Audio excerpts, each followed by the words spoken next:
সবাই কেমন আছো? আশা করি সবাই ভালো আছো।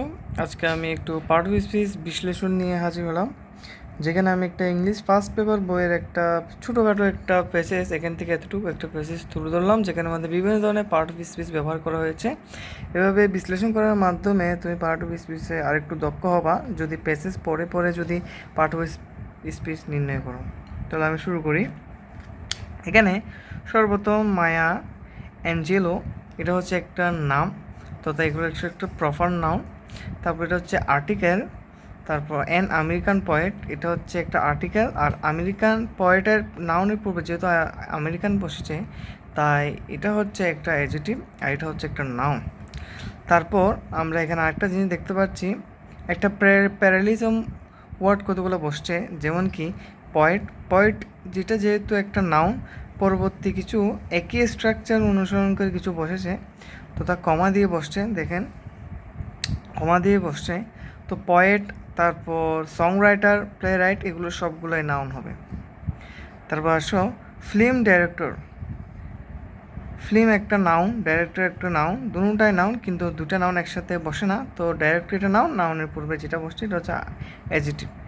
Film director, adjective, noun and এবং অটোবায়োগ্রাফার। এখানে একটা এই নাউনটার উপর ভিত্তি করে পরবর্তীতে অ্যান্ডের পরে একটা শব্দ বসছে, তথা এটাও নাউন এবং অ্যান্ডের পর যেটা বসবে সেটাও নাউন। আর অটোবায়োগ্রাফার এটাও এমনিতেও নাউন। তারপর যেটা আছে সেটা হচ্ছে was born in St Louis, তথা এটা হচ্ছে একটা লিঙ্কিং ভার্ব আর এটা হচ্ছে বর্ন, এটা V3, তথা এটা একটা প্যাসিভ সেন্টেন্স হিসেবে ব্যবহার করা হয়েছে। তারপর এটা হচ্ছে প্রিপোজিশন আর এটা হচ্ছে একটা স্থানের নাম, তাই এটা হচ্ছে নাউন, প্রপার নাউন। আর এটা ভিত্তি করে আরেকটা দিছে জায়গার নাম মিসৌরি, তো এটাও একটা নাউন। তারপর আছে একটা প্রিপোজিশন অন 4 এপ্রিল, এটা হচ্ছে প্রিপোজিশন আর 4 এপ্রিল এটা পুরোটাই নাউন। তারপর একটা ডেট দিয়েছে। পরবর্তীতে আছে একটা শি বলতে এখানে এটা যদি প্রোনাউন অ্যান্টিসিডেন্ট বলি তাহলে এটা কাকে রিপ্লেস করছে? তোমার মায়া অ্যাঞ্জেলোকে রিপ্লেস করছে।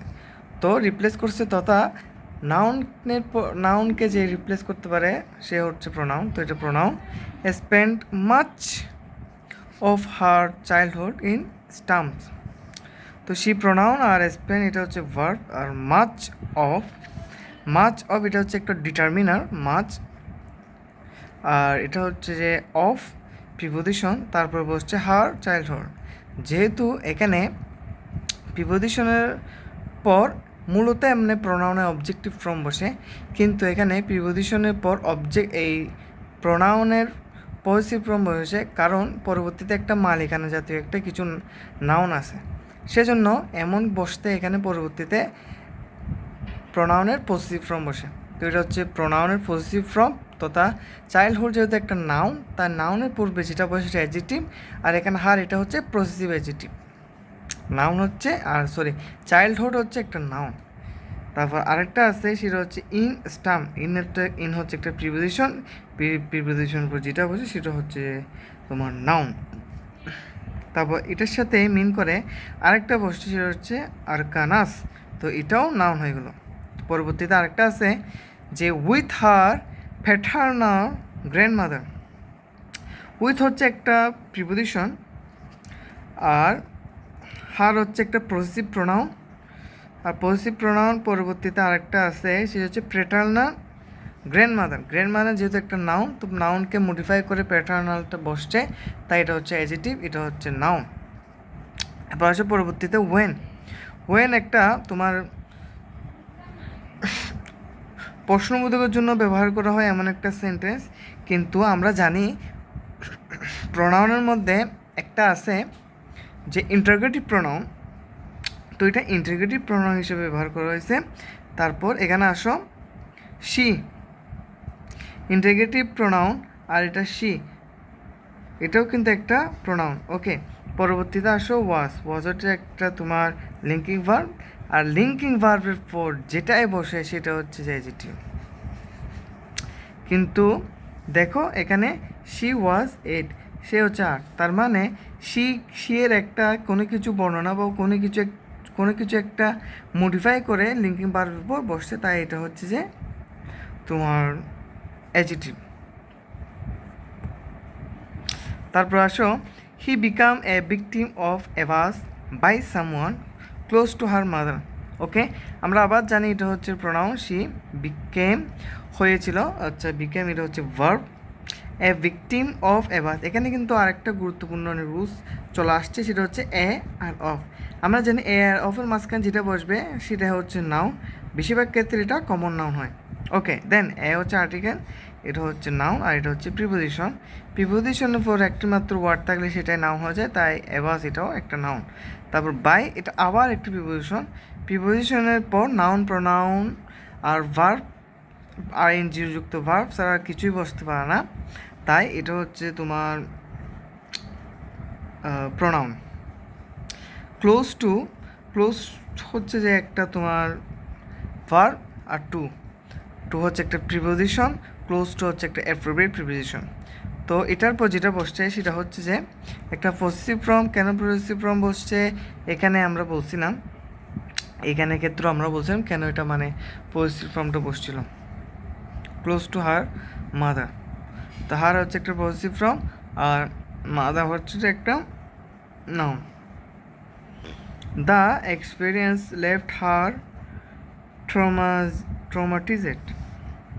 তো দ্য এক্সপিরিয়েন্স হচ্ছে একটা আর্টিকেল, তথা এখানে এক্সপিরিয়েন্স যেহেতু একটা নাউন, আর্টিকেলের পর যদি একটা মাত্র ওয়ার্ড থাকে তাহলে সেটা নাউন হয়ে যায়, সেজন্য এখানে এক্সপিরিয়েন্স হচ্ছে একটা নাউন, আর দা হচ্ছে যে একটা আর্টিকেল তথা অ্যাডজেক্টিভ হিসেবে কাজ করছে। তো লেফট হচ্ছে একটা ভার্বের তোমার একটা আবার বসছে পজিটিভ ফর্ম, তারপর একটা যেটা বসছে এটা দেখো, এটা হচ্ছে একটা নাউন। তারপর আরেকটা দিছে, এটা হচ্ছে অ্যান্ড, এটা তোমার কনজাংশন হিসেবে কাজ করছে।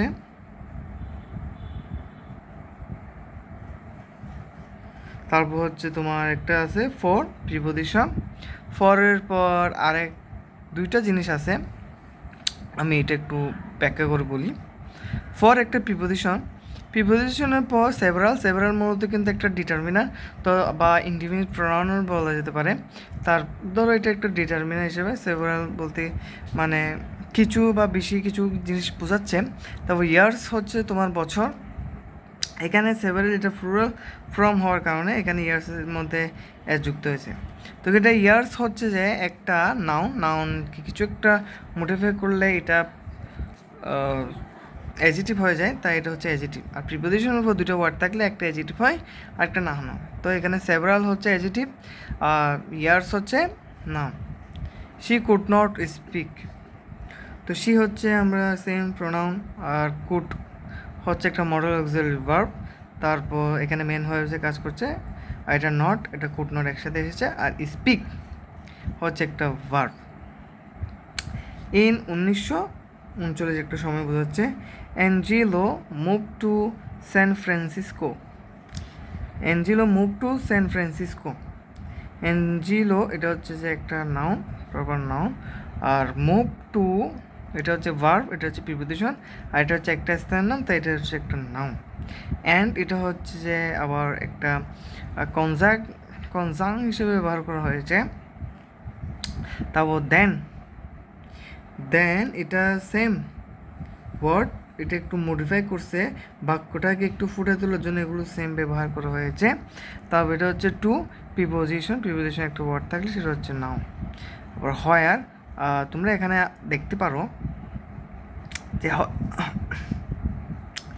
যে এটা কি, এটা আমরা একটু আগে দেখছিলাম এখানে হয়, এটা যদি আমরা ওরকম ইন্টারগেটিভ প্রনাউন হিসেবে ব্যবহার করতে পারি, সেম এটাও ব্যবহার করতে হবে, কিন্তু এটা ইন্টারগেটিভ প্রনাউন হবে না, কারণ ইন্টারগেটিভ প্রনাউনের পর কোনো কিছু যদি বসাতে হয় তাহলে আমি কিছু একটা ভুল বলেছি, সেটা হচ্ছে যে এটা ইন্টারগেটিভ প্রনাউন না, এটা হচ্ছে রিলেটিভ প্রনাউন। কারণ রিলেটিভ প্রনাউনের পর বাক্যে সাবজেক্ট আগে বসে, বুঝছো? রিলেটিভ প্রোনাউনের পর বাক্যের সাবজেক্ট আগে বসে, তাই এখানে হয় এটাও কিন্তু রিলেটিভ প্রোনাউন, আমার ভুল হয়েছে, আমি গ্রামারটা একটু মিস্টেক করছি। এটা রিলেটিভ প্রোনাউন,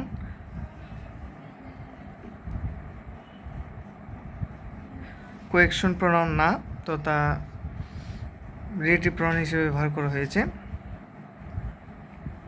তো এটা হচ্ছে তোমার রিলেটিভ প্রোনাউন বাক্যের সাবজেক্ট আগে বসে, তারপর ভার্ব বসে। তথা আমি এখানে একটু ছোট করে করি যে ইন্টারগেটিভ প্রোনাউন কি রিলেটিভ প্রোনাউন কি। ইন্টারগেটিভ প্রোনাউন হয় যখন কোনো একটা কোয়েশ্চন মার্ক এরপর অক্সিলারি ভার্ব বসে আগে, তখন এটা ইন্টারগেটিভ প্রোনাউন। আর পরবর্তীতে তোমার এখানে তারপর রিলেটিভ প্রোনাউন কোনটার ক্ষেত্রে হয়, রিলেটিভ প্রোনাউন ক্ষেত্রে হয় যখন কোয়েশ্চন মার্কের পর সাবজেক্ট প্লাস ভার্ব থাকে, তখন এটা রিলেটিভ প্রোনাউন হয়। তো এখানে তোমার কোয়েশ্চন মার্ক আসছে, তারপর সাবজেক্ট, তারপর ভার্ব আছে, তো এটা রিলেটিভ প্রোনাউন। তারপর হচ্ছে যে এটা হচ্ছে শি, এটা হচ্ছে প্রোনাউন। তারপর বিজ্ঞান, এটা হচ্ছে ভার্ব। তারপর এখানে আছে হার, লিটারেরি ক্যারিয়ার। তো হার এটা পজিটিভ হিসেবে ব্যবহার করেছে, পজিটিভ। তারপর এটা হচ্ছে যে লিটারেরি ক্যারিয়ার বলতে ক্যারিয়ার একটা নাউনকে মডিফাই করে বসে লিটারেরি, তো এটা হচ্ছে অ্যাডজেক্টিভ। আমি এখানে পূর্ণাঙ্গ একটা বিশ্লেষণ করে পার্ট অফ স্পিচ কোন পার্ট অফ স্পিচ এটা আমি ব্যাখ্যা করছি।